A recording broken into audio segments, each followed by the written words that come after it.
Friends, welcome to the third annual Nebraska Storytelling Festival.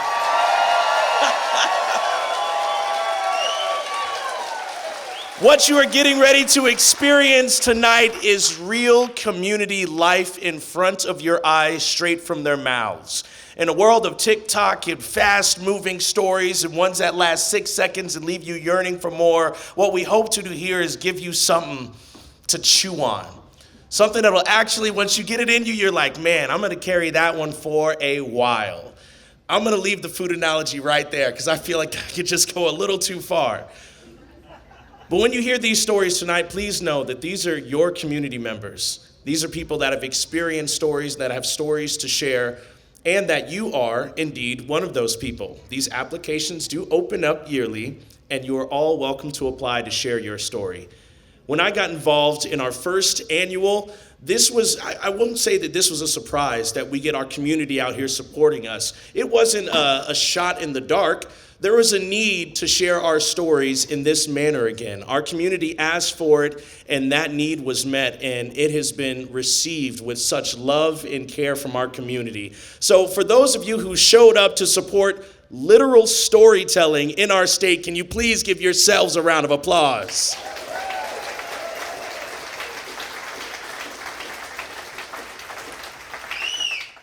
Who's ready to hear some stories? Friends, please welcome our first storyteller this evening, Nathan Lackner. Nathan is a poet and a storyteller from Papillion, a physics graduate with a love for language, community, and one who searches for hope in everyday moments. After spending 5 years studying abroad, Nathan returned to Omaha and found his place in the local poetry community. He is performance chair for the Nebraska Poetry Society and has appeared at open mics, poetry slams, and gallery shows. Tonight, Nathan will take us on a journey that meanders through the meaning of life, the night skies, the magic of personal connection, in a story he calls Connecting Dots. Friends, welcome Nathan.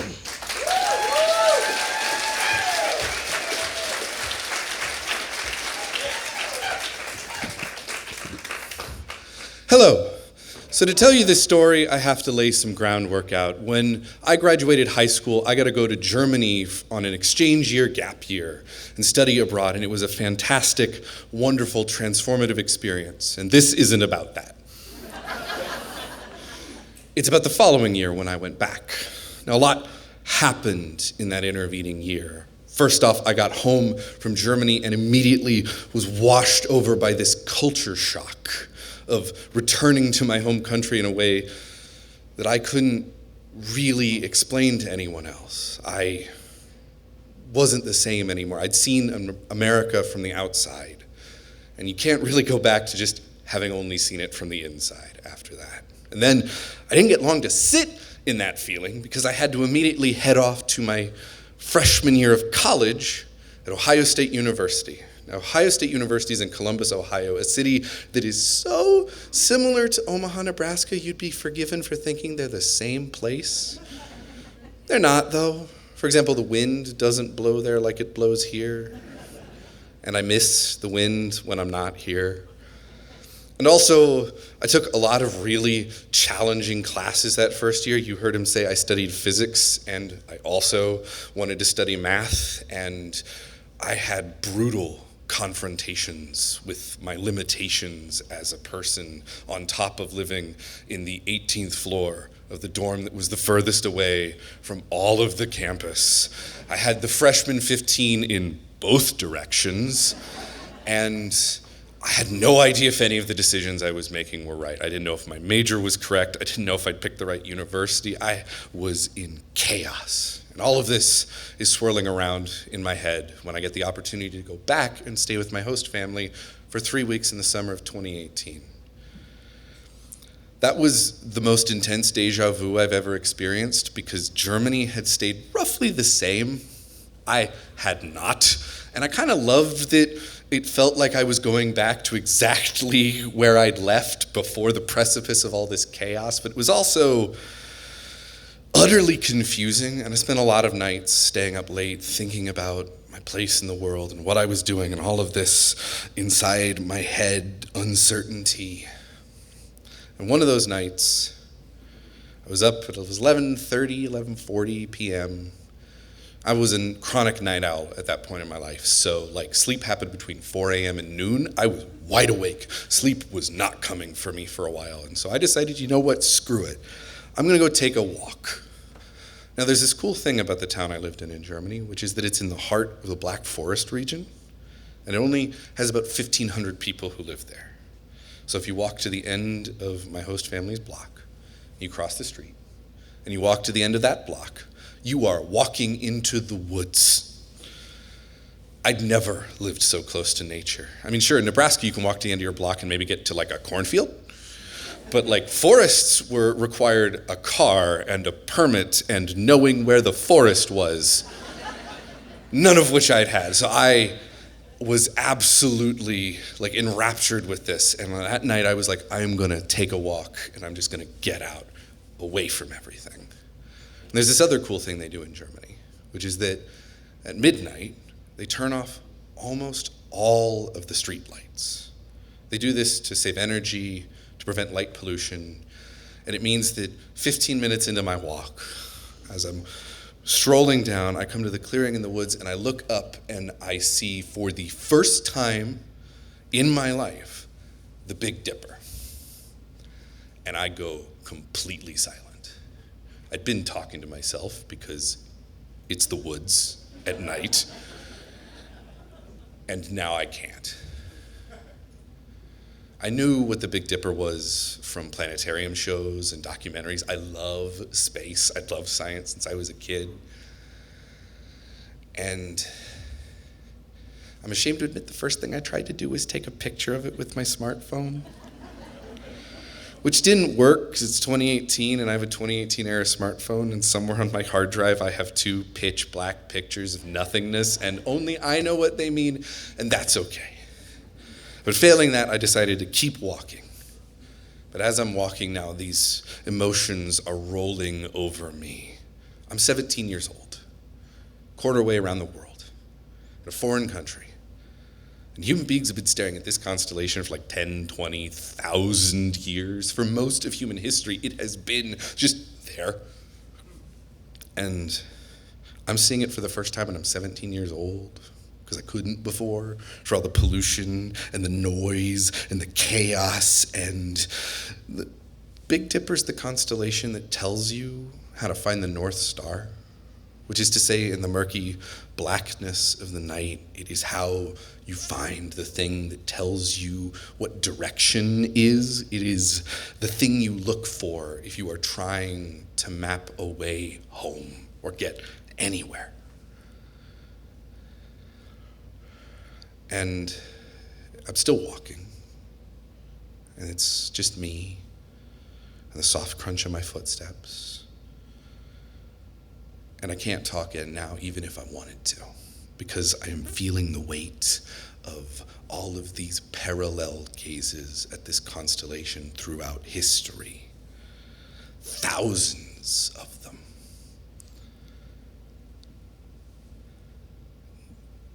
All living their lives, going somewhere, telling a story. Where was I going? What was I doing with my life? What was I amounting to? But none of them knew either.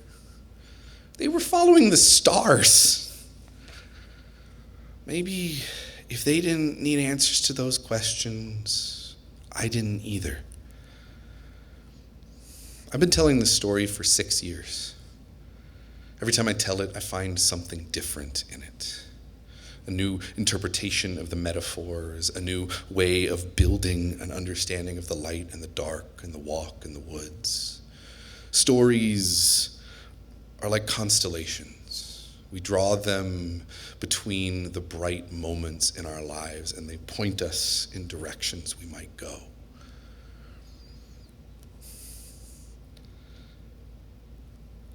Every new moment recontextualizes what came before.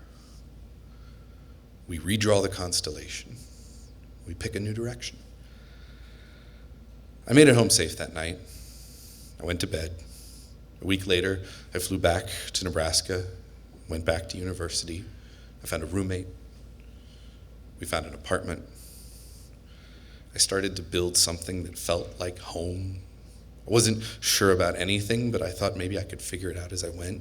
I started putting pictures together of possible directions. The wind wasn't right. We could figure that out.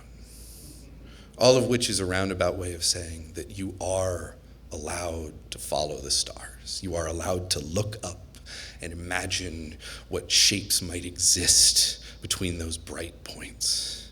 And you are allowed to follow them. And if you are lucky, and if you are very persistent, sometimes they will lead you home.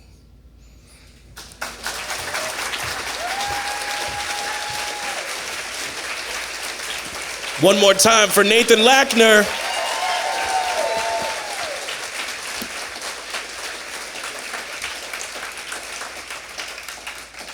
One of the things that I love, I just love this about the Storytelling Festival, is you get to hear what these people sound like into a microphone. You know, your friends' voices, they always sound different once they speak into a microphone. Nathan, can you read me a bedtime story? I would be okay with that. Grocery list, that's fine by me, brother. That's fine by me. Our next storyteller tonight is Margaret Berry. Margaret is a Nebraska farm girl who's called Lincoln home for more than 50 years. As a renowned local artist, she feels passionate about creative discovery and embracing life's unexpected journey. Margaret has shared stories with students across the country. Once featured in Nebraska Public Media's Nebraska Story series, Margaret says her tales are fueled in part by her Czech roots and her self-appointed title as the Corn Goddess. Her story tonight dives into the chaos of motherhood. Having had 4 children in 7 years, she's certainly well-versed in the subject. Her story tonight is titled Mother of the Year. Welcome, Margaret.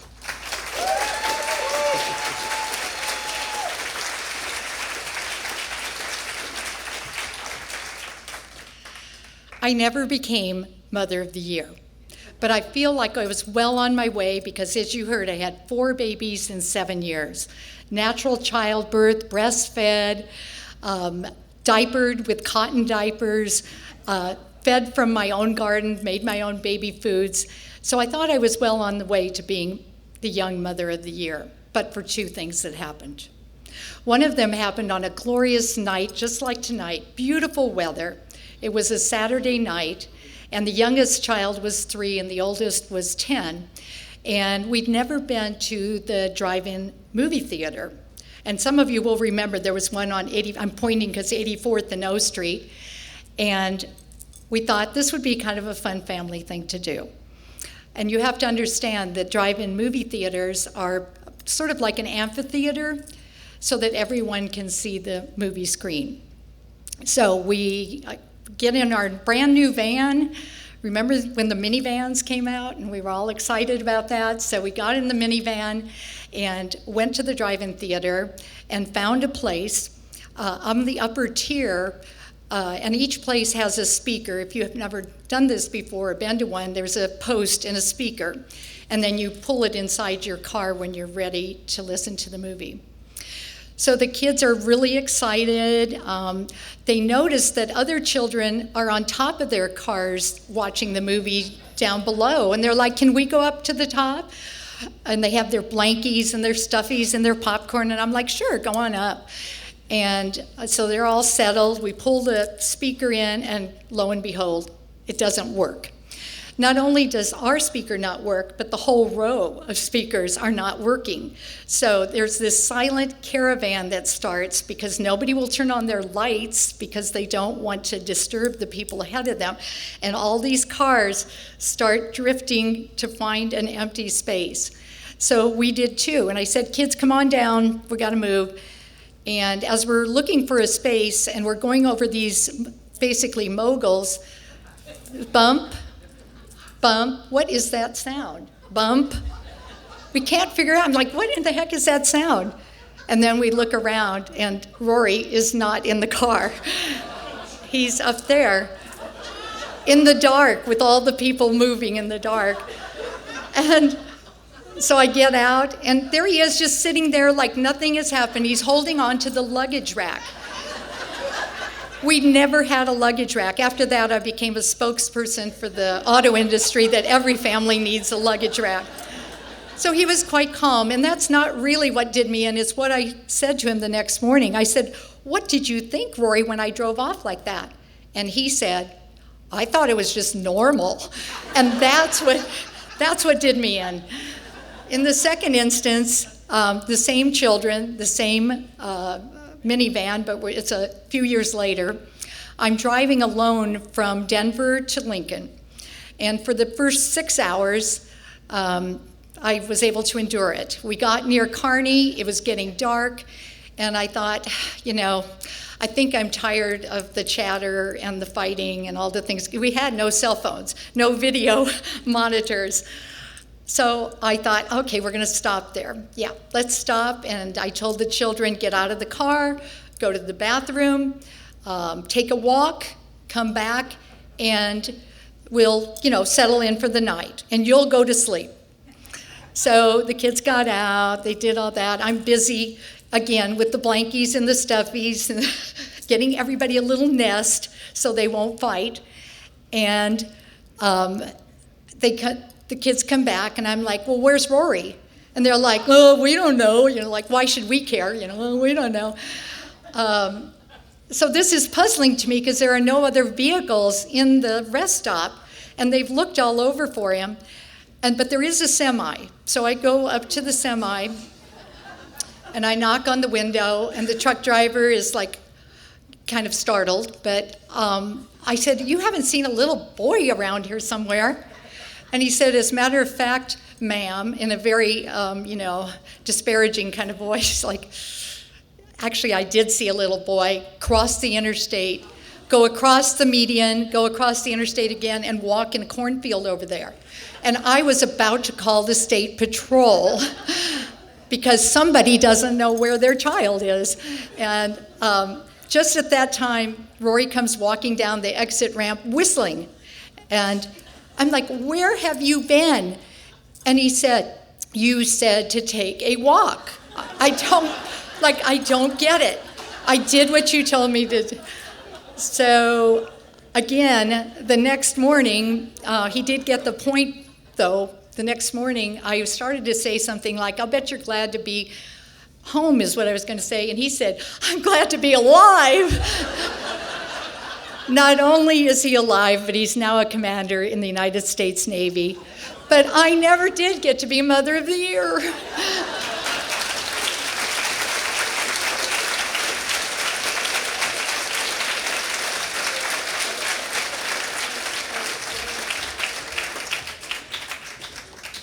One more time if you think she deserves Mother of the Year. You can have that award all day. I need those written in a book. Next up is Mark Hartley. Mark is a teacher, pastor, and hospice chaplain who lives in York, Nebraska. Also known as Pastor Tigger because of his bouncy energy, Mark believes stories can inspire resilience, hope, and healing. Growing up in South Arkansas, just a few miles from the Louisiana line and the Mississippi River, he says his early life was filled with huge family gatherings and plenty of storytelling. Eventually, he started his career in teaching, shifted to pastoral ministry and hospice chaplaincy, and he has used his storytelling throughout each of his careers. Join Mark as he brings us a story of family secrets and forgiveness. His story is called Victim or Victor.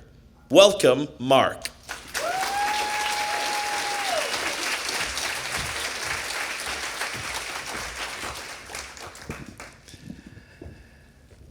I was very privileged growing up. A lot of kids don't have it today.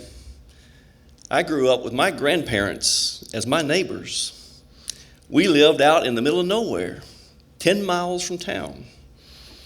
All my life, I was here. We had over an acre and a half garden, and my grandparents on the other end. And with that privilege, I got to tell Mom, I'm going to Grandpa and Grandma's. And away I'd go down to their house, get there, and come up to the porch, and usually on that front porch, Grandpa was sitting out there, And I'd say, Grandpa, you want to play some checkers? And he said, sure. So I'd go in the house and get the checkerboard, get the checkers, and come back out, and we'd set it down there and start playing checkers. He had his fly swatting flies. I don't know why, out on the front porch, waving at everybody as they come by, the few cars that come by, sweat rolling down our back. We played on the front porch because it's actually cooler on the porch than it was in the house. Because Grandma was in the house cooking either lunch or supper. They had an air conditioner, but Grandpa didn't use it because that used electricity, And so Grandma, she'd take a break from cooking and she'd come out just open the screen door, come out on the porch and step over to the side of the porch, go, she dipped Sweet Garrett snuff. I never remember her not having a dip other than when she's sleeping or eating. Then she would turn and she would say, who's winning? Like she didn't know. Grandpa was a checker champion. And so with that, he didn't let us win ever because he wanted us to learn. So one day I asked him, I said, Grandpa, when I play Grandma, she lets me win. But you don't ever let me win. Why? He said, son, if you play people that you can beat all the time, you never get better. You need to play people and watch how they play. Then you learn. I only remember ever beating him twice in my whole life because he didn't let you win. You had to win. On another occasion, he told me something to do, and it wasn't something that I needed to do right then, but I didn't write it down. And so he looked at me. He pulled out his pencil. He said, son, a short pencil lead is better than a long memory. He always had a pencil and a little notebook in his pocket. Nowadays we have cell phones. But that wasn't the biggest lesson I learned from him. The story that nobody talked about in our family. Everybody knew it, but no one talked about it. In 1921, when my grandfather was 9 years old, he and his older brother were riding on the buckboard. If you've seen the old westerns, you've seen what a buckboard is. It's the bench that they sit on, and the wagon in the back. So he and his brother were on the buckboard. His brother was driving the team. His dad was in the back of the wagon with the pigs they had just bought earlier in the day from a neighbor. They were on their way home. When they were about a half a mile from their house, Grandpa's uncle, his dad's younger brother, rode up out of the woods and stopped them. They had been in an argument, his dad and his old uncle had been in an argument earlier in the day in town. Wasn't new because it had been going on for over 10 years. But with that, his brother, after the argument, went home, put his stuff away and got on his horse and came back and stopped them. Told his brother, Grandpa's dad, to take back what he had said earlier. And within a few moments, Grandpa's dad was dead. He shot him and his older brother. Grandpa got off the wagon to try to get his brother back into the wagon because he had fallen out. Couldn't do it because he was too small. He looked at his uncle and asked him to help him get him back in the wagon so he could go on home. His uncle said, I'm not going to touch him. So he gets the mules, unhooked from the wagon, goes home, gets his mom, they come back and take care of the bodies. Fast forward a few years, my grandpa and grandma eloped on the buckboard of a wagon. They raised 3 children, 97 foster children. My dad remembers his uncle at Grandpa's house, sitting on the front porch and visiting. The question I'd like to ask my grandfather playing checkers, how did you do it? With the not bitterness and continuing to be friends. I believe he would say, son, you can be a victim of your circumstances, or you can be a victor over your circumstances. The choice is yours.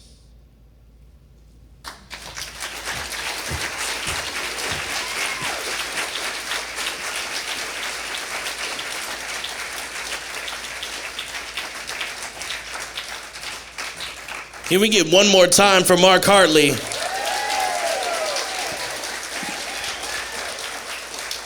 It's so awesome, Mark gets to tell stories all the time just in his daily life, but it's great when those stories are just your real life and it's something you can just share with people. So thank you for sharing that. I'm not going to forget that one for a long time. Our next storyteller is Diane Valkowiak. Diane is a freelance writer, public speaker, community spark plug, and believe it or not, a KZUM polka princess. Plus a former world champion Toastmasters finalist. Diane's journey into storytelling began when she landed the role of Hannah Hoople in a high school play. Today, her varied career stretches from education to writing to public speaking and to her latest passion project, writing a book to chronicle the history of Lincoln's Van Dorn Park. Blending humor with poignant lessons, Diane reflects upon the richness of life's tapestry. You'll enjoy her story, Pursuing the Perfect Rabbit. Welcome, Diane.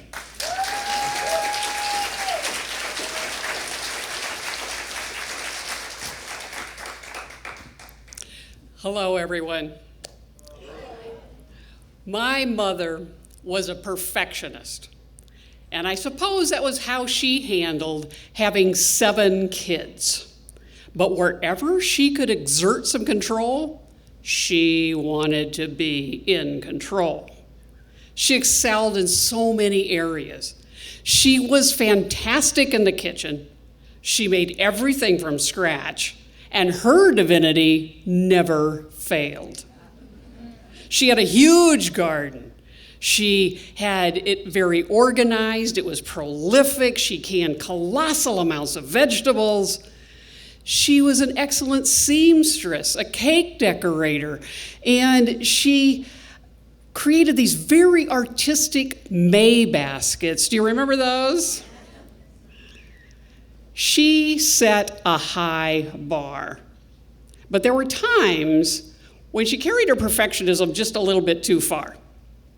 I remember a stage when she was starching and ironing everything.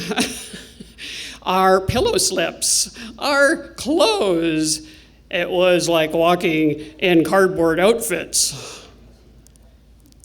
But there were 2 things that were an ongoing challenge for Mom, and one of them was fudge. She hated it when it would not set up, and we loved it because we got to eat spoon after spoonful of gooey sweetness. Eat all you want. Get it out of my sight. And I admit it, I used to pray that her fudge would be runny. The other challenge for Mom was the annual Easter rabbit cake. The cake was made using a 2-piece mold, a metal mold that resulted in a 3-dimensional rabbit sitting on its haunches, big ears over its back, a cute little tail just begging for a coconut finish. Mom would frost it a different color every year. And she'd make a cute little mouth with candy. She would set up a green lawn around that rabbit with frosting and coconut, and it was studded with jelly beans. Truly delightful once it was finished. Getting it there was another matter. For starters, the mold had incredible detail. The eyes, the mouth, just really big muscles, well-defined muscles for a rabbit. I mean, that rabbit was more muscular than Michelangelo's David. But all of that detail meant that it was really hard to get out of the pan. and it would stick and pieces would break off. And once you got the cake out of the pan, you had more troubles. The heavy ears, coupled with a rather narrow body, meant that it was out of balance, and it always wanted to fall over. And once you got it stabilized, you had to be careful putting frosting on, because if you pushed too hard, the ears would break off, or you'd decapitate it. It frustrated Mom so much because she could not put up with a defective rabbit. It had to be perfect. I remember one year when the rabbit cake failed repeatedly. And Mom was in the kitchen, she was baking rabbit after rabbit, and she's slamming pans around, and she's muttering words that we thought only Dad said.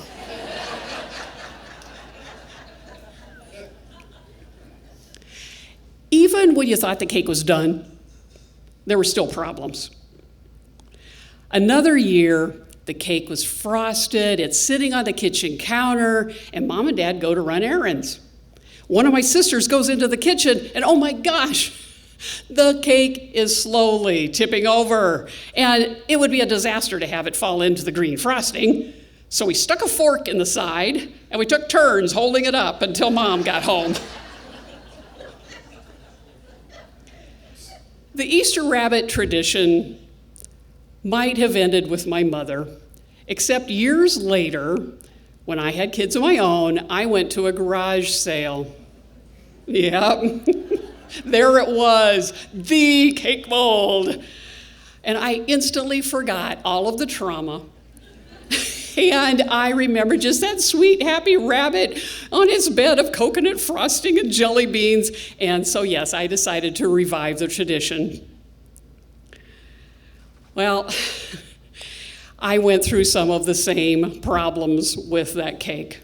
I mean, the heads would break off the ears, the feet.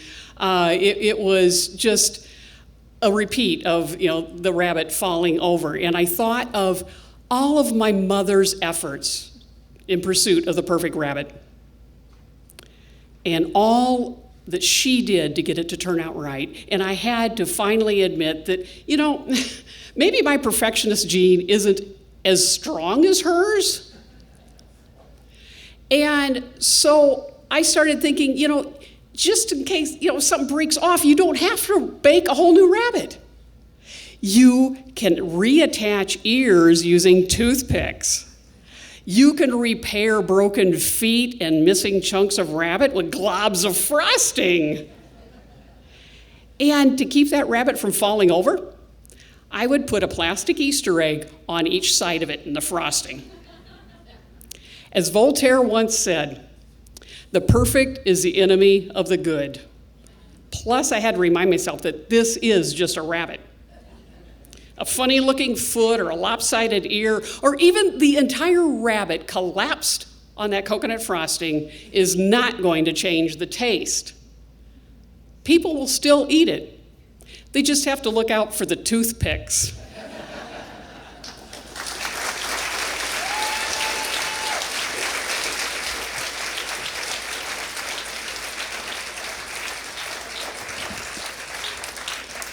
I need to see this rabbit. Can we give one more round of applause to Diane?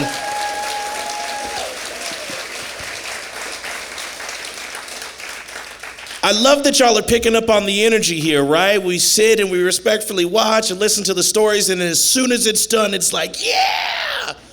So with that same energy, how are y'all feeling about the stories we've heard tonight so far?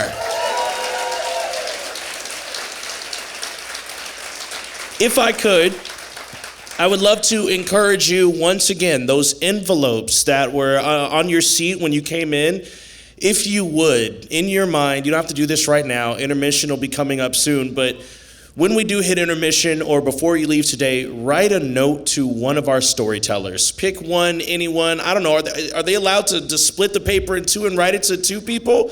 Is that a thing? I guess so. If you want to do that too. This is all about sharing the same love that our storytellers are sharing with you. It's about giving it back to them. If you're not used to doing this kind of thing, it can be draining. It's really fulfilling, but it can be draining, and this is your opportunity to just give a little bit it right on back to our storytellers. So again, I'm just encouraging you, please, at intermission, take some time to fill out that envelope, write a note to one of our storytellers, and then insert it in the bucket before you leave.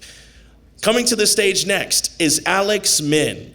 Ung Thur Min, who invites us to call him Alex, was born and raised in a fishing village in the Rakhine state of Myanmar.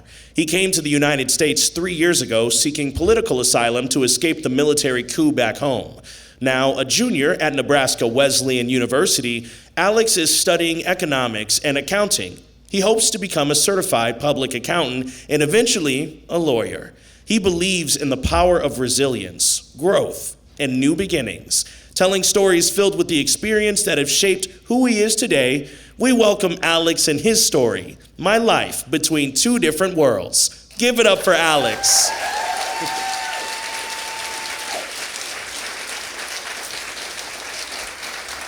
Hello, everybody. If you don't understand what I'm saying, I'd like to say a disclaimer. This has been only 3 years I speak English, so I hope you understand what I'm talking.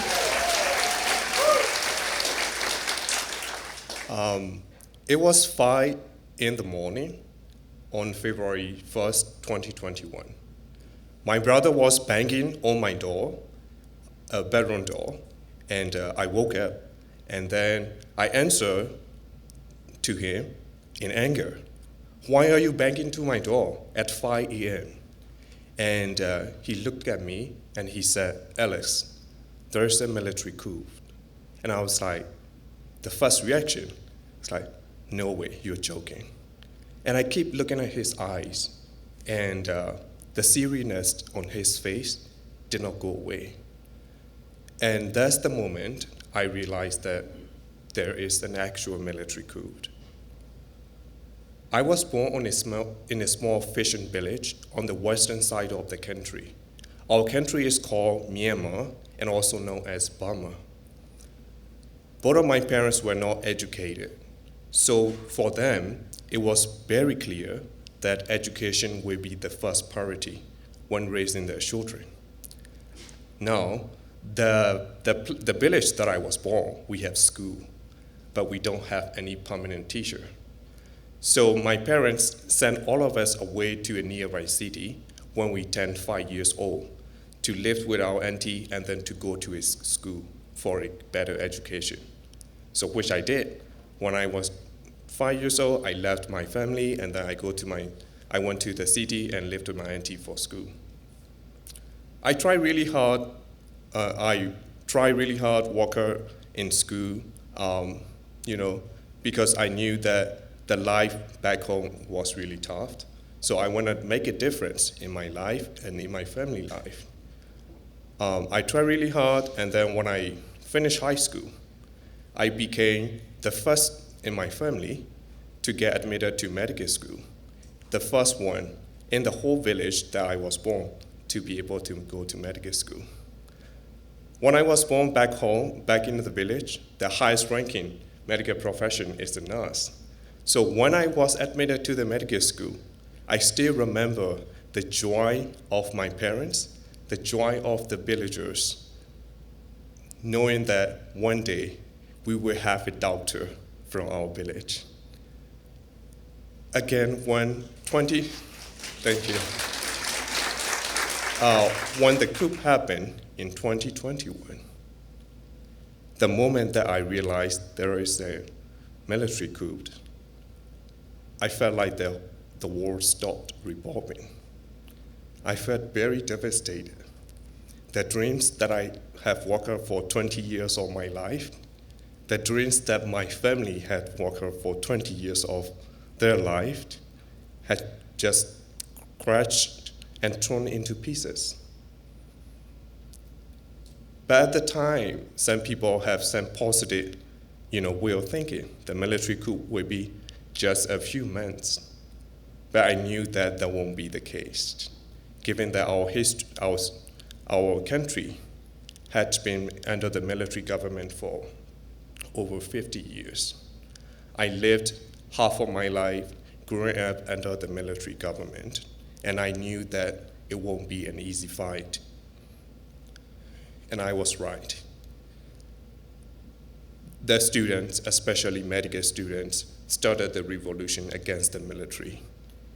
And at the time, I wasn't very sure, should I keep going back to school or should I just quit? But it wasn't a very easy decision. But one moment had made me to have a clear vision of what I want to be in life. When I saw the video of one of our juniors from a different medical school who was only 18 years old, was shot in the head when he was protesting peacefully on the street, and his body was dragged away on the street like a dead dog. After seeing that image, I told myself that even if I won't become a doctor, I don't want to be a human being without heart. So I told my mom, I'm going to quit medical school. And she looked at me and she cried. And I cried with her too, because we shared the same pain. Before 2021, I came to the United States through a scholarship from the US Department of State. I was only one of the 19 students from the country to get that scholarship and to go to Indiana University in Bloomington as an exchange student. I lived with my host parents and studied 1 month, and then I go back to my country. When the coup happened, I reconnected with my host parents, and they invited me to come back to United States and lived with them, and then they promised me they would support me in any ways that they can be. So I came back to United States in 2021 after a few months right after the military coup as a political asylum as well as international student. Because I didn't have the money, I wasn't able to go to the Indiana University even though I was admitted. So I studied in a community college. At the time, I was also trying to learn how to speak English because I wasn't, in our education, we only learn how to read and write. So I was trying to learn English, and also I was working 2 part-time jobs as a restaurant server in a Burmese restaurant, and then as a tutor on campus. I felt very ashamed of myself. I felt like my life was moving backwards instead of moving forward. I was in medical school, now I'm in community college. And back home, I didn't ever have to watch somebody play. Now I not only have to watch somebody play, but also have to clean restaurant at the restaurant that I was working. But not only that, emotionally, I felt like I was living in 2 worlds, because when I was trying to build a life in the United States, I still have to worry about my family's safety back home. When I was trying to make new connections with people, I have to take care of the old connections that I have with my families and friends, and some of the friends I don't even know where they are now. But I really work hard and I keep my head down for 2 years. I knew that these are the steps that I need to take to get to be where I want to be in one day. So I really work hard. After 2 years, I graduated with the highest honor, and then now today I stand before you as a junior at Nebraska Western University, studying economics and accounting on a full ride scholarship.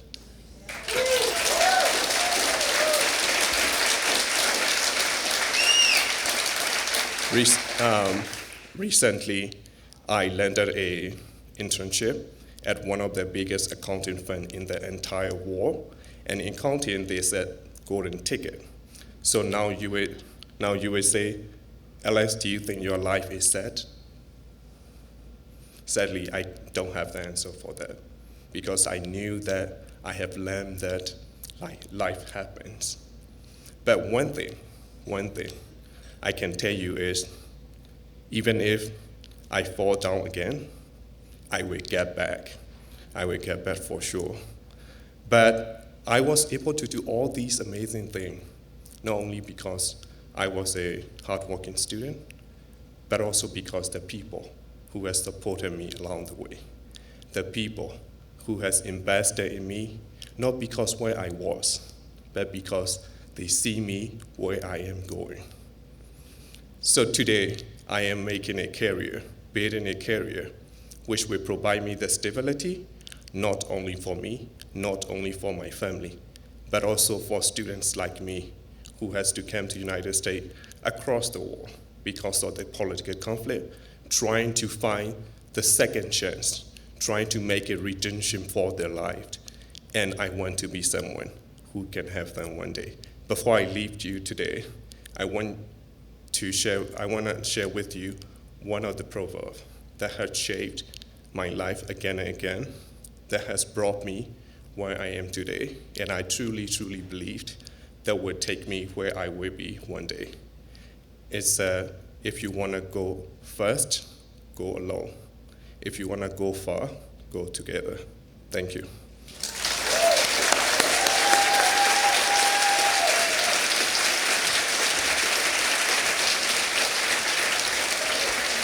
Wow. Wow. Can we get one more big old round of applause?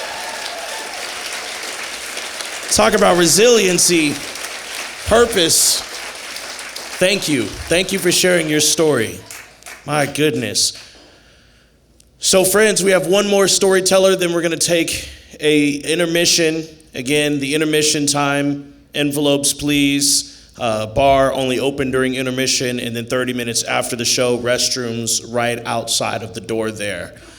But you're going to want your eyes glued to the stage for this one. Our storyteller rounding out the first part of our program is Jane Holt.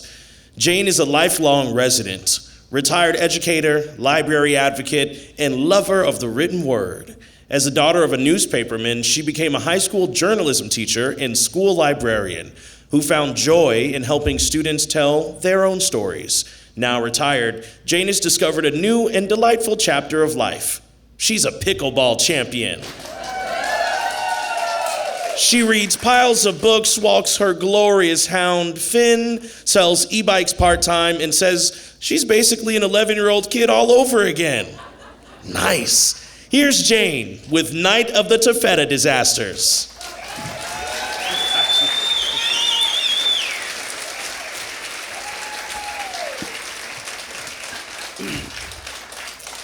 Not a champion. I was a teacher in my mid-30s when a group of students came up to me one day, very excited, and told me that they had just submitted my name to become a contestant on the TV show, What's Not to Wear.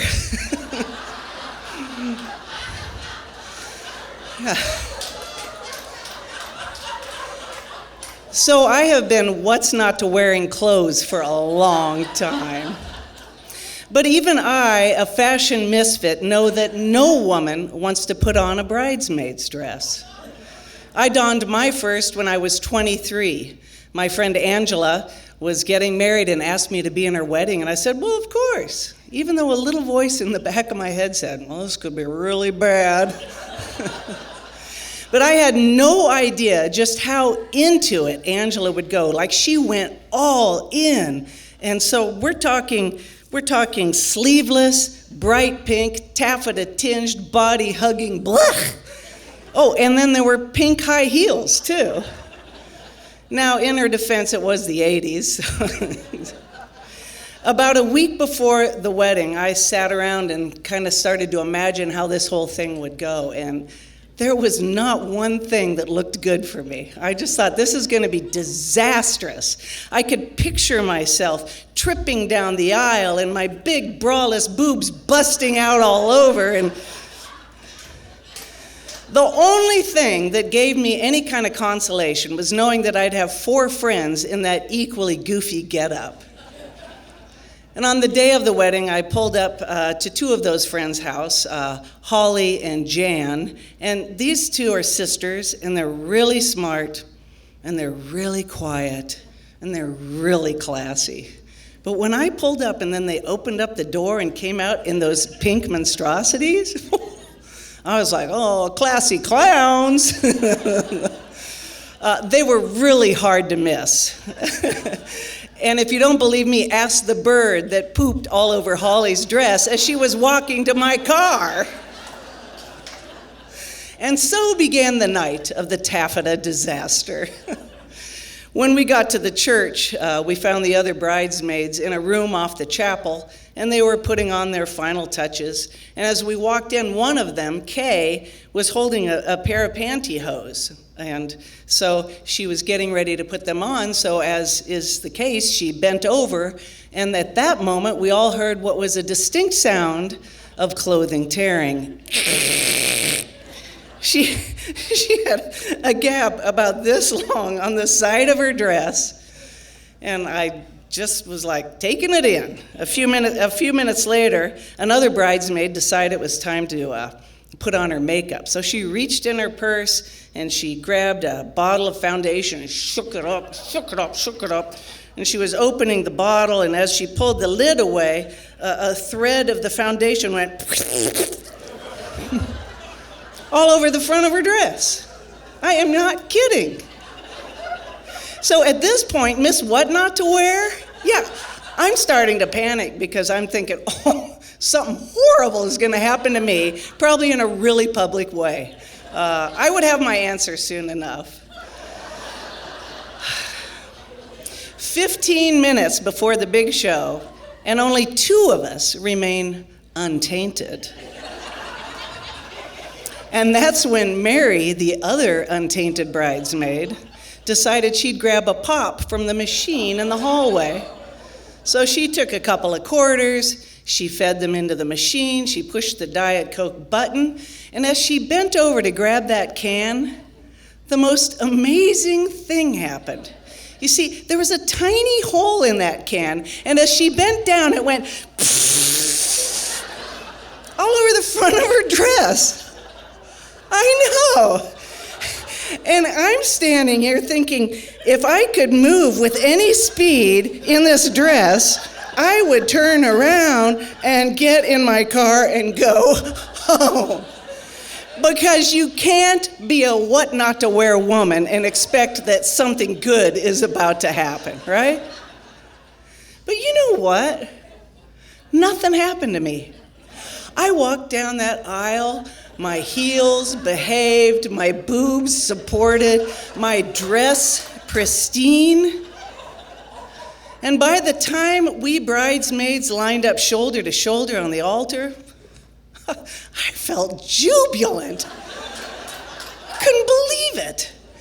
And then the ceremony starts, and I find my mind wandering over the absurdities of the last hour.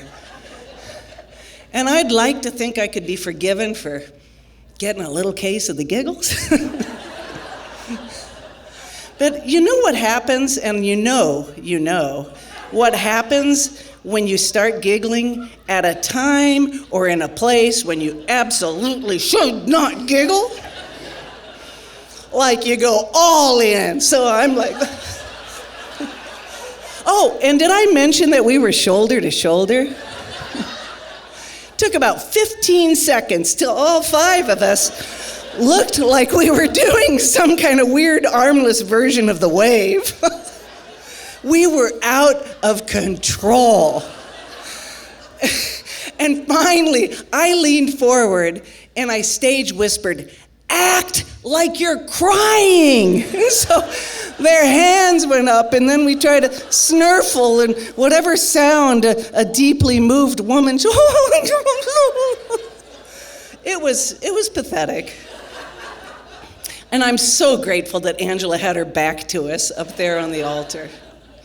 By the time the couple lit the unity candle, doggone it if us bridesmaids weren't unified in some kind of semblance of silence. Until, and of course there's an until, right? Strangely enough, what really got us was the Our Father, which I'd never really thought of as funny. But I think what happened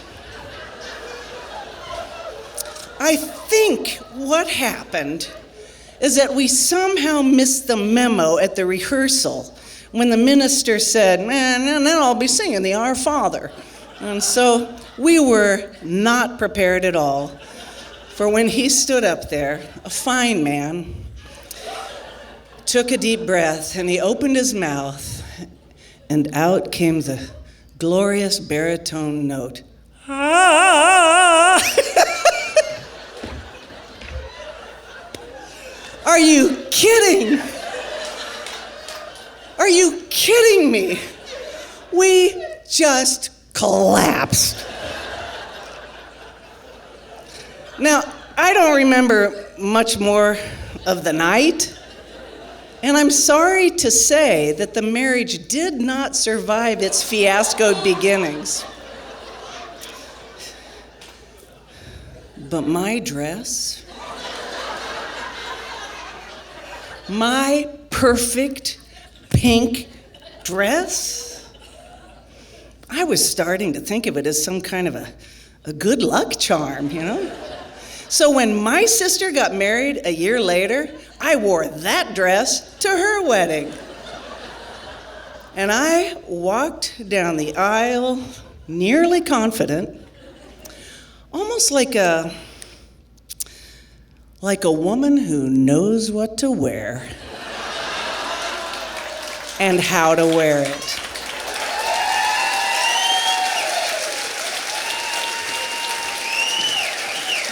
Let's hear it for Jane Holtz. Friends, if you'd enjoyed our storytellers so far, make some noise. Oh, it feels good, don't it? At this moment, we're gonna take our 20-minute break. Oh man, this feels like I'm the teacher and everybody's like got quiet. All right, I like a little bit of noise. Friends, are y'all ready to continue the Nebraska Storytelling Festival? Oh, let's get this thing going. Our first storyteller after intermission is Joshua Berry. Joshua, who's called Lincoln home for 24 years, helps lead a strategy, leadership, and organizational culture consulting company. He says he didn't leave the United States until he was 20, but has now worked and explored 40 different countries, and that's 40 before turning 40. Joshua has written a book called Dare to Be Naive. He's especially proud of learning to play the piano in his 30s and performing in recitals right alongside many 8-year-olds. He loves how stories can spark introspection to gain a deeper understanding of the experiences that shape our lives. His story tonight, Bus Stop, underlines that theme. Welcome, Joshua.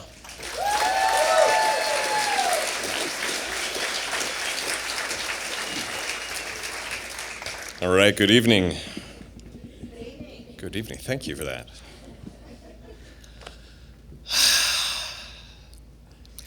I'm riding on a bus in Central America, trying to read Harry Potter in Spanish, but distracted thinking about a girl. I'm a junior in college, and I've just finished a study abroad program in Nicaragua. But I'm not in Nicaragua. I'm on this bus headed back to that country after spending a couple of weeks up in Mexico. And while I'm trying to focus on Ron Weasley and Harry and Hermione Granger, my mind keeps drifting back to the time I just spent with that girl named Ava. Now, Ava and I had been dating for a while, and we did different study abroad programs. Mine ended a few weeks earlier than hers, which gave me the idea to take a 3-day bus trip north to Mexico to surprise her. I arranged for a young man named Carlos to meet me at the bus stop in Mexico. Carlos arrives with his small sedan.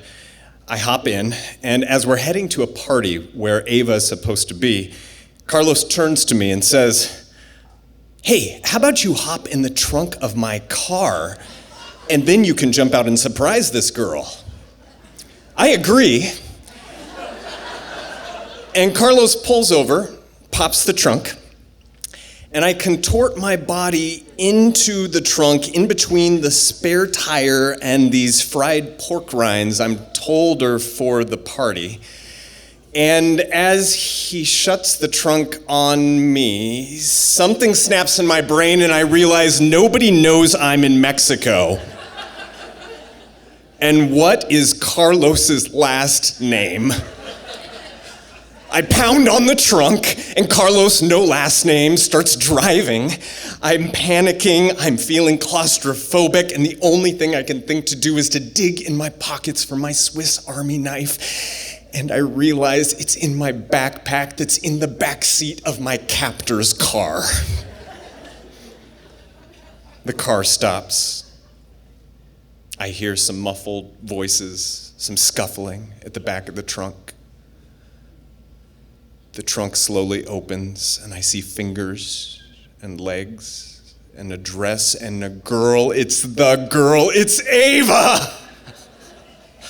And I'm crying, and she's crying, and I unfold my body out of that trunk.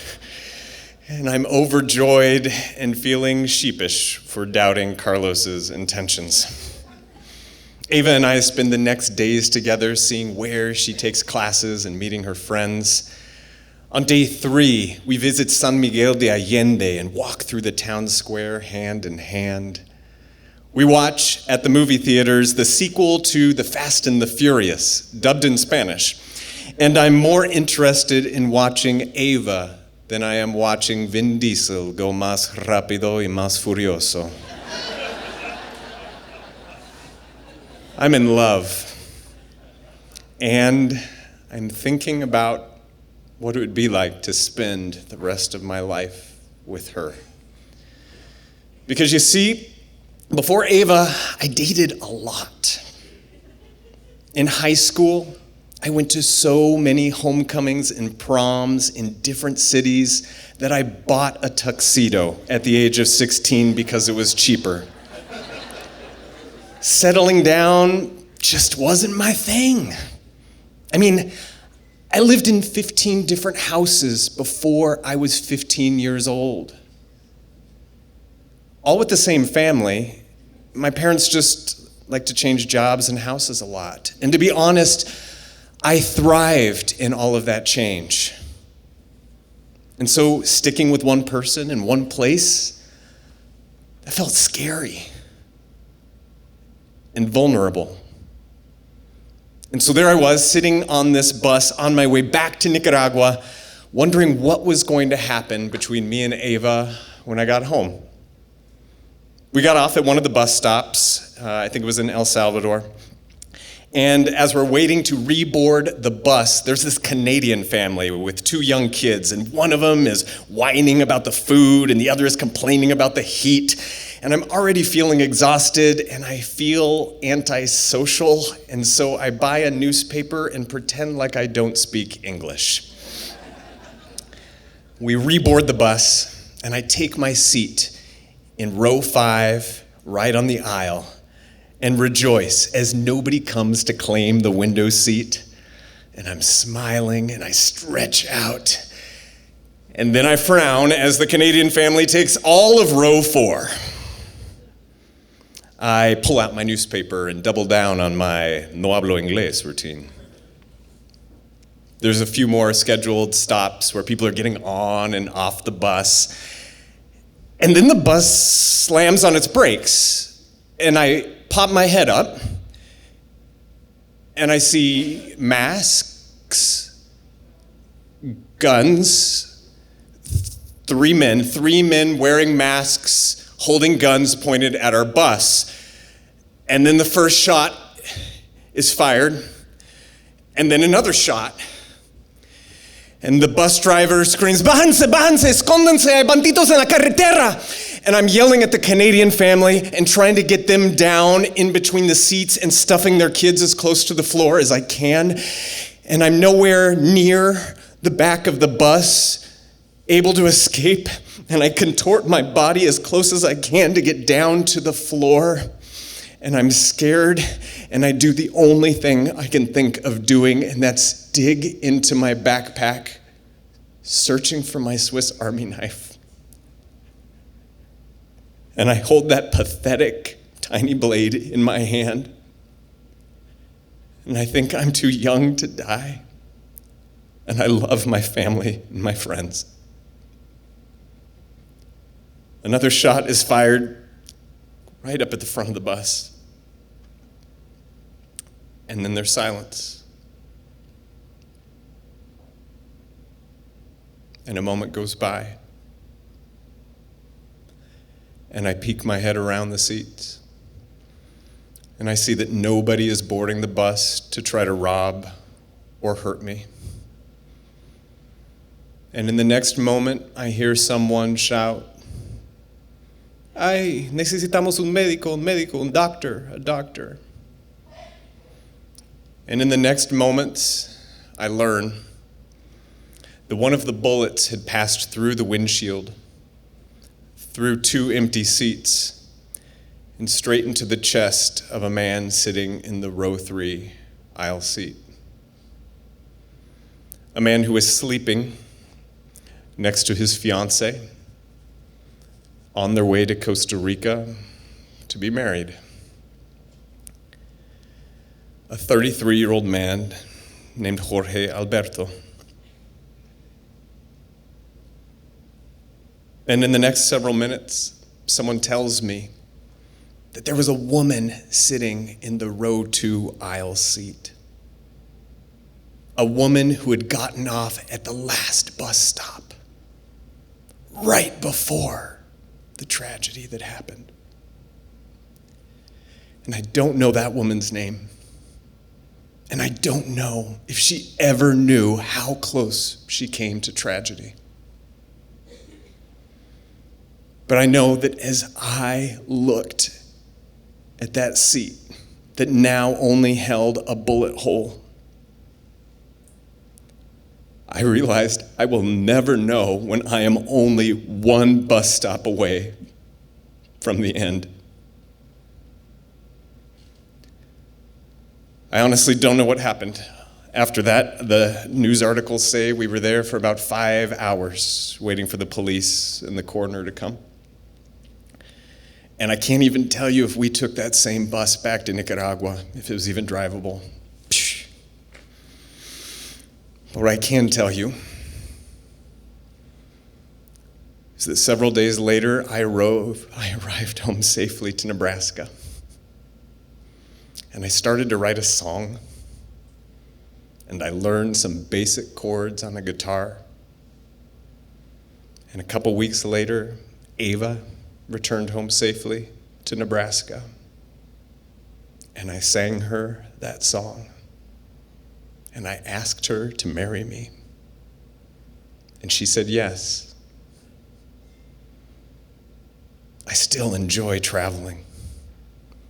And I take more risks than most people think are necessary. And commitment, it's still scary.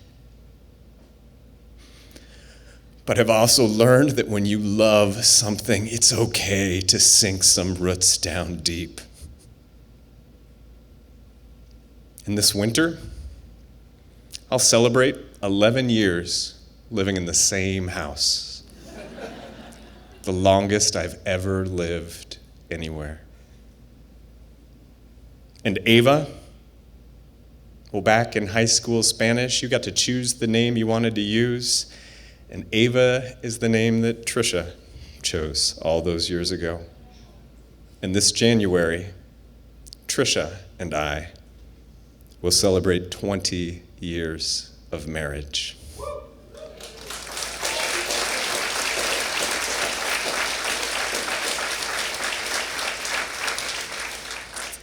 With a surprise trip to Central America. Thank you.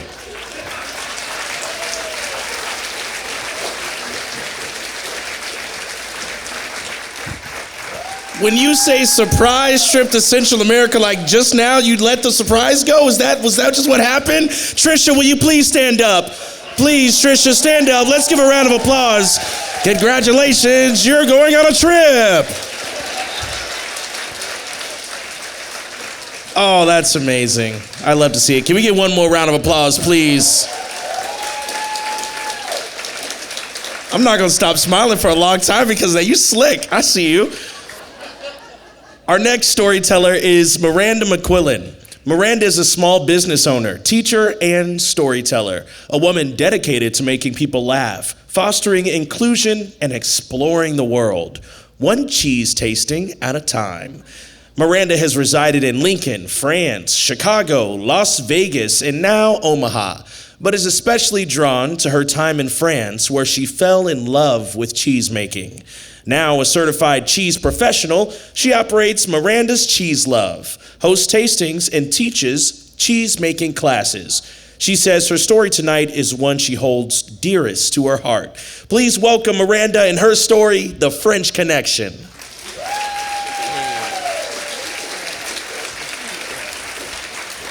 Hi, everybody. I just want to say thank you to him as well. You've been giving us all a great welcome all night, you know? And thank you to all my fellow storytellers. It's been a real privilege to get to know you through all this and spend time listening to your stories. I just want to be clear about two things. This is not a story about cheese, but I do love it so very much. And I do not have any free trips available for anyone here tonight. So just getting that out of the way. So my story also takes place abroad. I really enjoy the theme of the storytelling. It's been travel, so it's great to hear everybody celebrating the world. My story starts in France. When I was a senior in high school, they offered a trip to Europe, which specifically we spent 5 days in Nice studying. So we traveled a little bit in Europe. It would have been and was my 5 juniors, myself a senior, and 1 sophomore. The sophomore ended up being one of my greatest friends, a tall redhead named Liz, 6'2", 5 juniors with boyfriends, and then myself. The teacher that took us, she's had a lifelong effect for me. Her name was Madam K. We're gonna save face with not her full last name. But she taught me 3 out of the 4 years I studied French in high school. So it's one of those things when you have a teacher where you develop a friendship while still having that respectful space of teacher. But I was 18 when we went. So all of us went ahead together. We traveled. We got to Nice. We got to stay with host families. In the mornings, we would study French. And then we would have a great time in the afternoon doing all sorts of good stuff together. We ate great French food. We were on the French Riviera. We had so much fun traveling and experiencing. And Liz and I were always encouraging. Turns out we were fast friends. We were a little bit smart, a little bit funny, and a little bit wild. So we were the perfect pair, me and the sophomore, it turns out. So her and I would always try and encourage the other girls to have a little more fun. They were quite worried about their boyfriends at home. And while we totally understood that, we were like, when in Rome, Nice. So we would spend our time patiently sometimes, because this was in the days of 10, 10, 3, 2, 1, and long distance phone cards, well before cell phones. So there'd be a nice line of 5 17-year-olds waiting to call their boyfriends at home. And me and Liz would be like, okay, well, we'll be right back. And we would go drink a coffee, have a little demi-tasse of beer, and maybe we would have a Chesterfield or 2 in a nice little French alley. And then rejoin the group. Everything was wonderful when in France. And so as time went on, we found out that that these girls were actually, pretty fun. Madame Krupski, Madam K, we have been so close all my life. I'm so thankful for her. And how do you leave someone's name out that you've said a million times telling the same story? So at any rate, she decided at a certain point that she had had enough of us.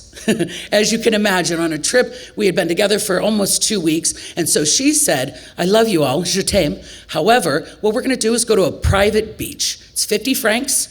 You guys are gonna enjoy the sunshine, beautiful French Riviera, and me and my sister, who was the co-chaperone, Ruth and Madame K, said, we're gonna just leave you here for an hour. We're gonna just get away and do French things ourselves. So we said, okay, no problem. I'm 18, I got this, we're fine. I'll chaperone, you guys go, I got this. So the 5 juniors, they said, we're gonna lay out. And me and Liz were like, we're getting in the water. I don't know what you're doing, but it's okay. So they laid out, they did their thing. We get in the water, it's rock beaches. It's so gorgeous. You can see to the bottom. It's the most lovely thing. And Liz and I are excited to be there. We're splashing, we're having fun. There's a guy, tan Adonis style, curly blonde hair, smoking a cigarette, backstroking out into the French Riviera. Could it have been any better? I mean, and we thought to ourselves, as we did most of this trip, these girls got to get in the water. come on, like with this, and we're in the water, and they're just laying there. We start saying, come on, come join us, come get in, ici, come to the water, la mer, trying our little bit of French that we knew.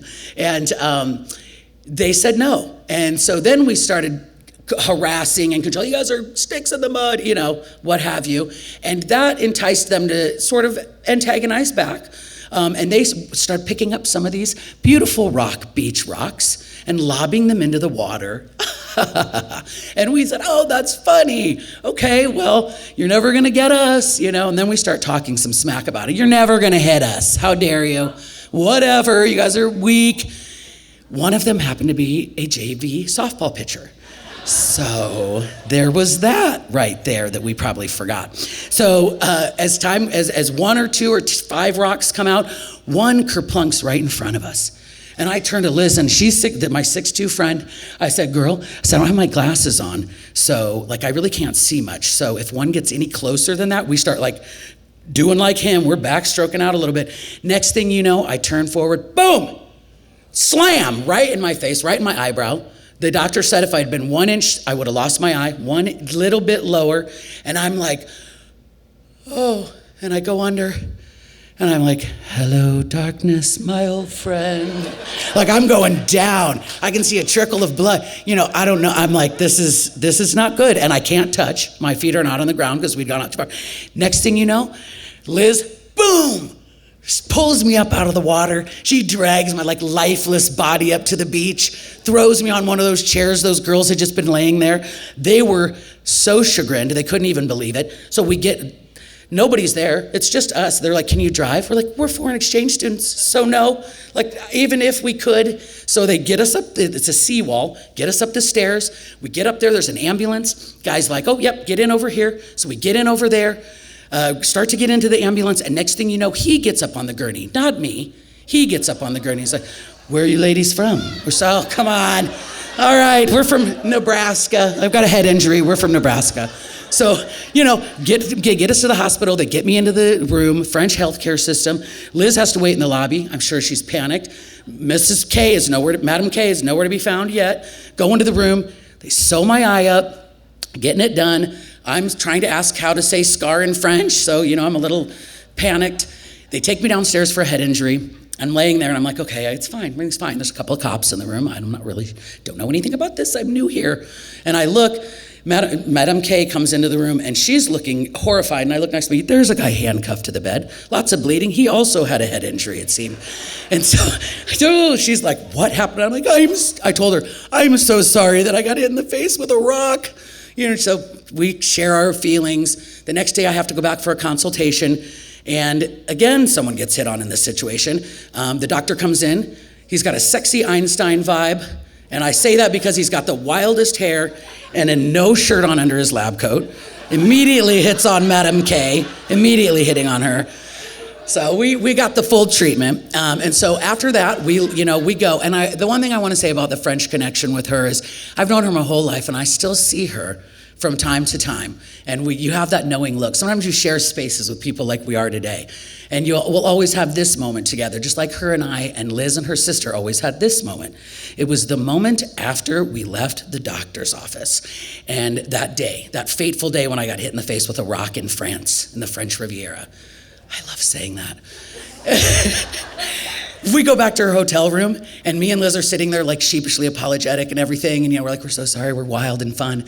And her and her sister are just and we kind of start laughing a little bit, and Madam K goes, all right, so don't tell anybody about this, and give me a cigarette. She was wild too.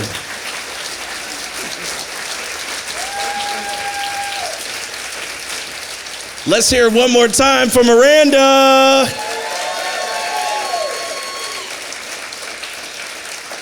Everybody wants a friend like Miranda. Straight up. I just know it. Those are the friends you're you went where? Okay, sit down, coffee, 2 hours, tell me everything. I need to hear it. Our next speaker, Felix Rivas Sanchez. Felix is from Lincoln. He's an eternal optimist who believes that life is a celebration worth embracing. Always open to good coffee and better conversation, Felix considers storytelling the heart of all communications. He says, it's great when people come together through stories that matter, stories that make us feel, and stories that remind us we're all in this together. Please welcome Felix and his very hot story, Vicky's Jalapeno Contest.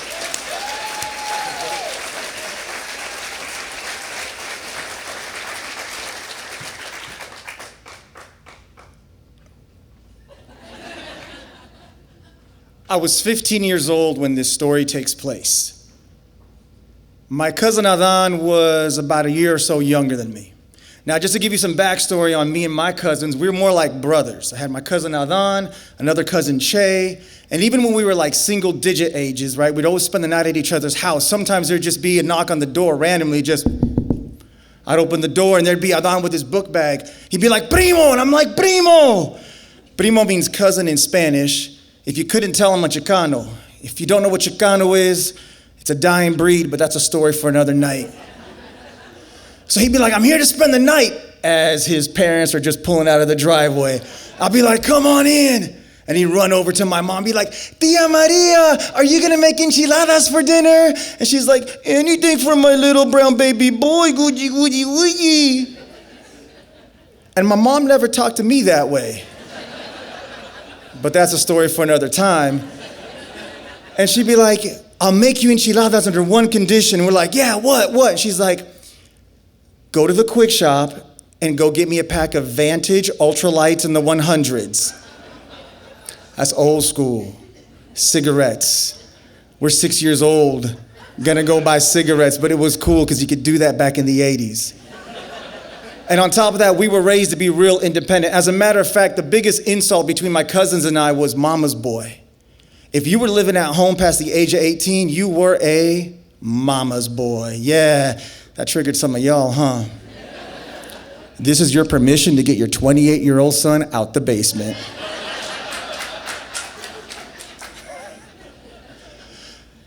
So now I'm 15 years old and it's Christmas break. The forecast calls for it to be cold and snowy. I go to my folks, I'm like, "Hey, yo, I'm gonna spend the night at Adan's house." And they're like, "All right, do you need a ride? Are they picking you up?" I'm like, "No, I'm actually gonna go to the quick shop to get some snacks. They're gonna pick me up over there." "Cool, call me if you need a ride when you get it, time to go home." "All right, bet." And with that, 2 words, I'm out. I get my book bag, I start walking to the quick shop. But I don't go to the quick shop that's in my neighborhood. I go to the one that's like 3 miles away, in between my house and Adan's house. I get to the quick shop, I load up on snacks, some chips, Pepsi Wild Cherry, the best pop ever, some peanut butter M&Ms, minty fresh gum, and I'm waiting for Adan, and Adan shows up, and I'm like, "Primo," and he's like, "Primo."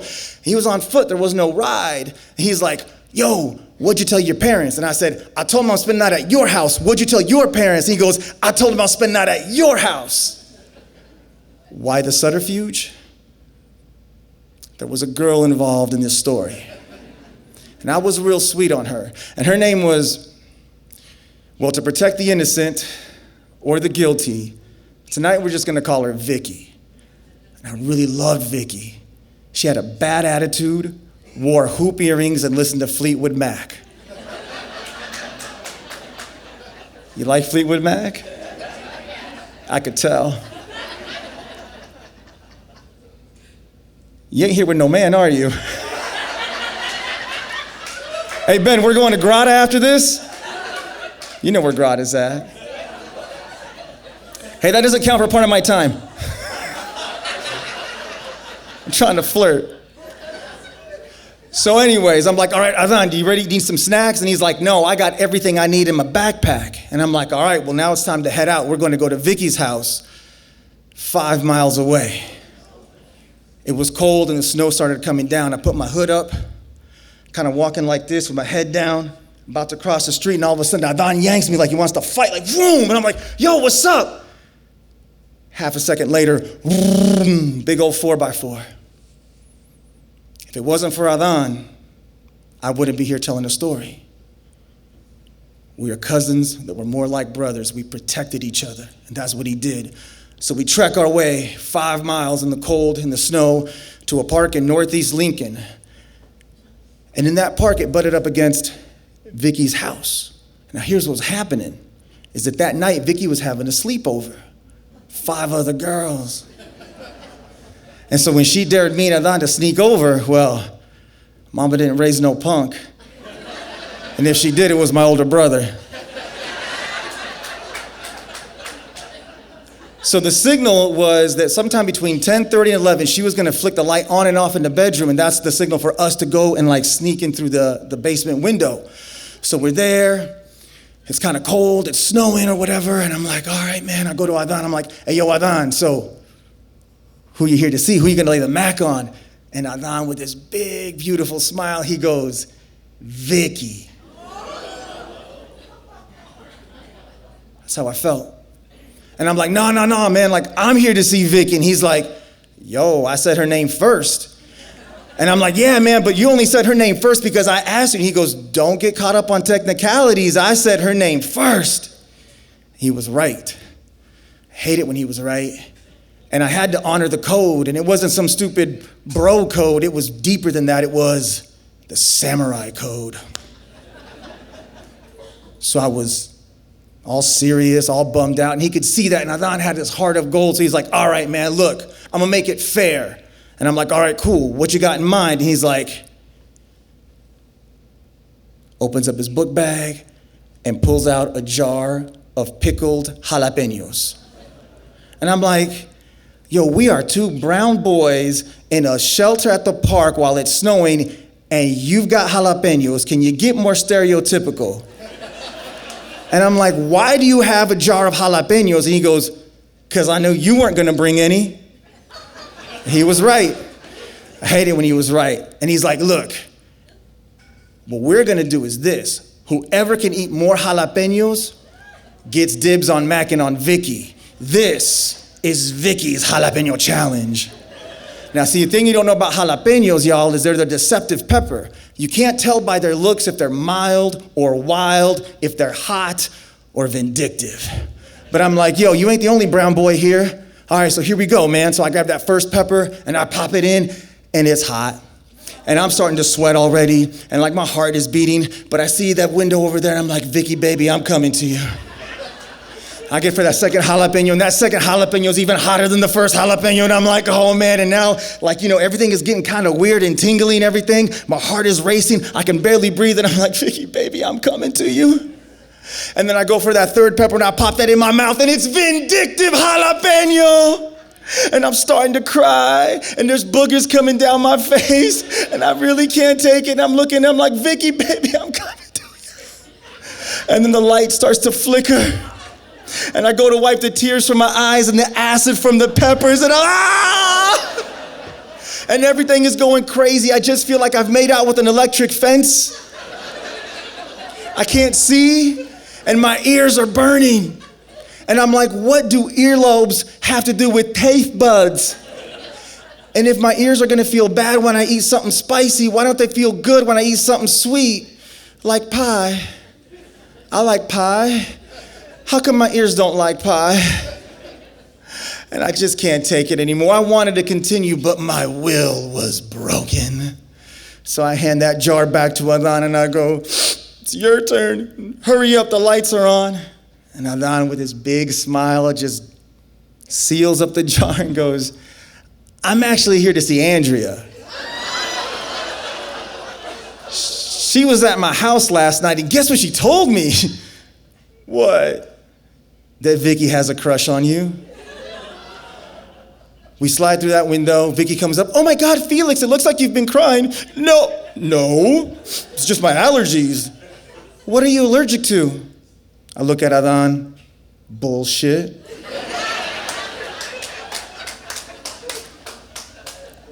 About 8 years later, almost to the day, Adan was tragically taken from us. I wasn't there to protect him. I didn't honor the code. 3 or 4 years after that, I'm riding with my other cousin Che, who's like a brother to me, and we decided we're gonna go pay respects to Adan. We're at his gravesite. I'm there looking up at the heavens, Che's down on a knee, kind of just touching the grass. And in some self-righteous martyrdom, I say the most selfish thing that I've ever said in my life. I'm just like, I wish it would have been me. And Che, in his compassionate wisdom, looks up to me and goes, I don't, because then we would just be missing you and Adhan would be suffering.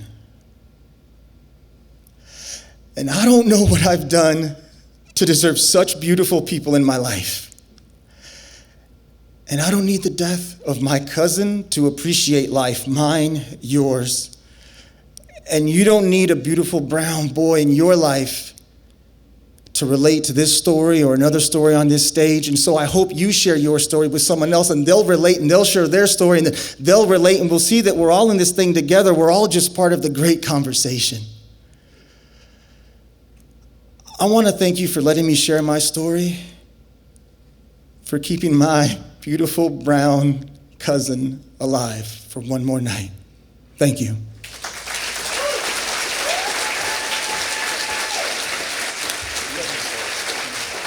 One more time for Felix.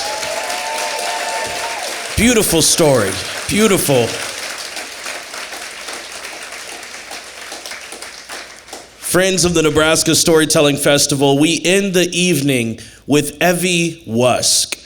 Evie is an assistant professor of education at Peru State College and host of the Tell Me a Teaching Story podcast. She now lives in Sterling, Nebraska, and shares that she once played college volleyball and still geeks out over educational tech. Evie describes herself as a mix of reflective essayist and public speaker, but also someone who starts every single class with a story. She believes in the magic of storytelling to connect and heal. Let's welcome Evie, whose very tall story is called The 14er.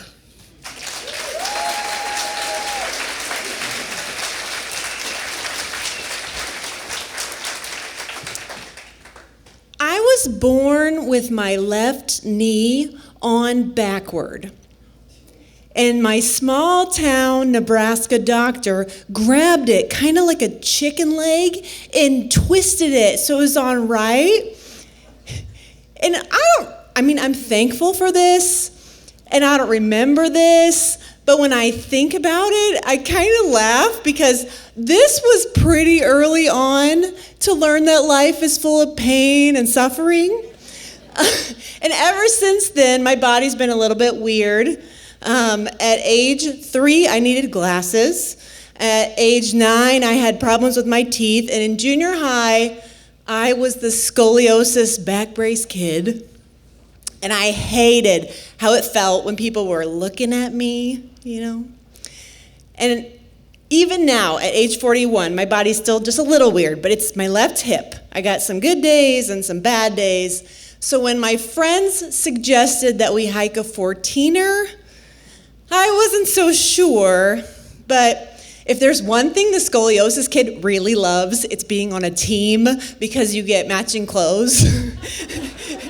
And this was gonna have matching t-shirts. This was a group of 10 friends, 5 couples, and so I signed up for a little physical therapy and said yes. And so us Nebraska Flatlanders headed to Colorado, and we woke up on the day of the hike like with this nervous energy before the sunrise. And you guys, I'm a teacher, so I had sort of a lesson plan of how this was gonna go really well. I had new boots, I had my water, I had special oatmeal. And as we set out that morning, we all went to the bathroom just one more time and we hit the trail. And it didn't take long before I was like, yes, my hip is feeling pretty good. But oh no, I have not done any cardio. And it is really hard to breathe up high in Colorado. And so our group of 10 started to become 2 groups. There was the fast group and there was my group. And we just tootled along, and at about mile 3.5, we were feeling pretty confident because the plan was 4 miles up Mount Massive. You guys, it is called Mount Massive. I'm not making that up. 4 miles up, 4 miles down, done. But at mile 3.5, we were feeling good. We came upon the fast group, and they were all sitting on a log looking at the ground. And then one of them tells us we've taken a wrong turn. We're not on that short hike. We're on a longer hike up the back of Mount Massive. And I didn't know what to feel. Like, do you turn back? What do you do? And as I'm deciding that, one of our awesome friends stands up like she's leading us into battle, and she goes, "Our goal was to summit Mount Massive." And with that, she just took off down the trail, and everyone followed her, and I kind of sat there like, I don't know if I can hike that far, but we are taking a group selfie at the top. So off I went down the trail. But it didn't take long before my slower group kind of spread out. So it was a line of people, and I was at the back of it. And I would look up, and I would see my friends, and they were never really moving. They were always looking at me, and I hate that feeling. And I'm a teacher, and teachers, we fake it till we make it. And so I started setting some goals. And so I was like, that rock up there, I am gonna hike to that rock before I take a break and breathe. Or maybe this rock, this rock right here is just fine.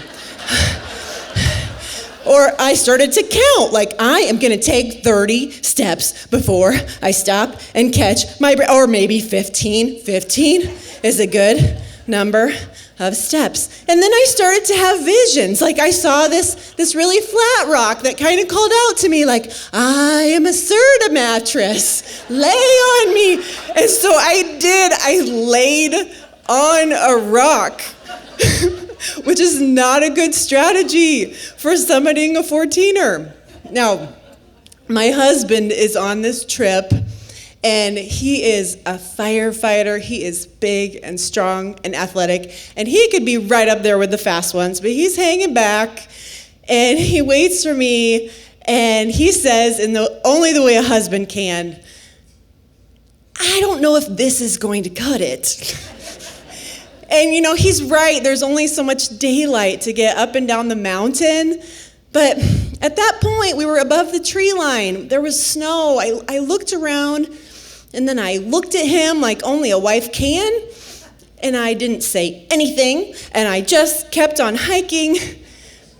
But it was like 10 steps, and I'm totally out of breath. And so I turn to face him, and I say, my head does not want to quit, and my heart knows I've got to quit. And I felt kind of ashamed. And he just stood there with me. And then we hiked down together. And as we were hiking down, I could breathe. And so we started just chatting, and I got thinking about how, you know, guys, some days it's really important to conquer that mountain and get up there. But this day, it somehow felt important for me to just go, that's enough. I gotta hike back down. And as we were hiking back down, I just kept thinking about how special it is to me that I've got someone to hike down with me. And I love it, how it feels when he's looking at me. So we got back to the cabin, and we kind of laughed about the day, and as all our other friends came back, they just said one after another the exact same thing, because they hiked 16 miles that day.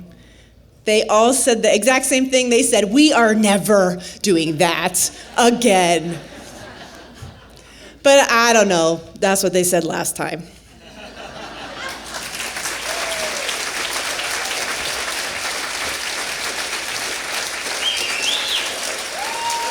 Evie, do you have Ralph with you? Is Ralph here? Ralph, stand on up, man.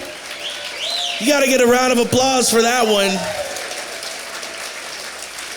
Walking down with you, I was like, oh my goodness. Friends, don't go anywhere because we have one more thing for you. But first things first, can we get a round of applause for all of our storytellers this evening?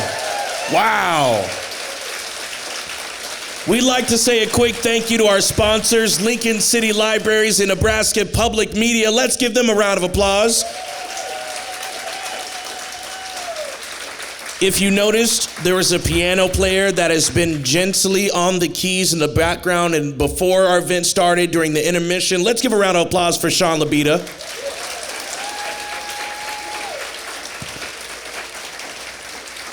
We also have a planning committee that we want to thank. Jan and Randy Bretz, Mary Roth, Doug Dickinson, Molly and Ryan Weber, Rich Clausen, Bill Anderson, Marsha White, and me. I'm not going to say my own name. Let's give them a round of applause.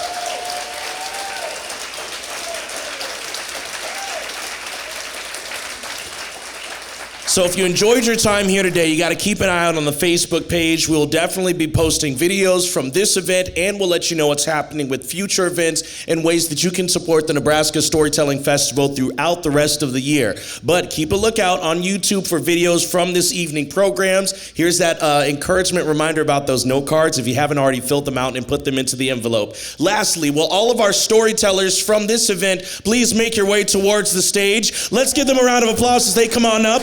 All of our storytellers, come on up to the stage.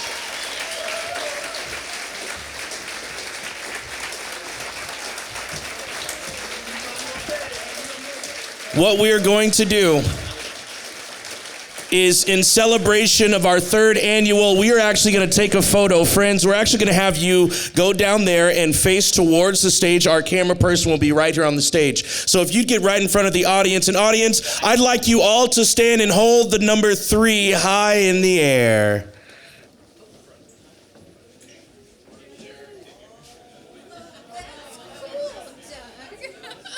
Keep it going, keep it going. There are the lights. Everybody say cheese!